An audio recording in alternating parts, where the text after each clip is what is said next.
মাওলা, আমি তো গুনাহ করেছি, তোমার দরবারের আসামি। মাওলা, তুমি যদি মাফ করে দাও, আমাকে প্রশ্ন করার কেউ নাই, আমাকে জিজ্ঞেস করারও কেউ নাই, আমাকে আটকানোর কেউ নেই। বান্দা যখন অনুতপ্ত মন নিয়ে বারবার বলতে থাকে, রব্বে করিমের রহমত তাকাইতে থাকে, তাকাতে তাকাইতে এক সময় রব্বে করিম বলে, বান্দারে, তোর বলার ধরনটা পছন্দ হয়েছে, তোর ডাকার ধরনটা পছন্দ হয়েছে, তোর চোখের পানি পছন্দ হয়েছে, তোর বলাটা পছন্দ হয়েছে।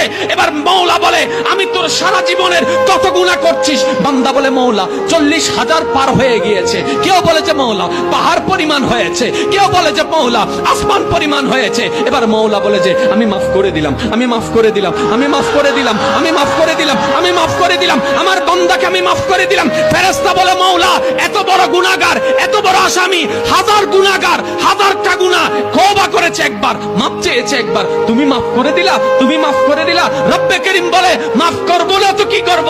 বান্দাটা কার দেখতে হবে না, বান্দাটা কার দেখতে হবে না।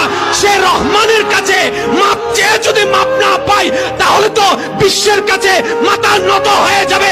আরে সে রহমানের বান্দা, জাত্তার বান্দা না, যে রহমান হচ্ছে ইন্নাল্লাহ আলা কুল্লি শাইইন কাদির।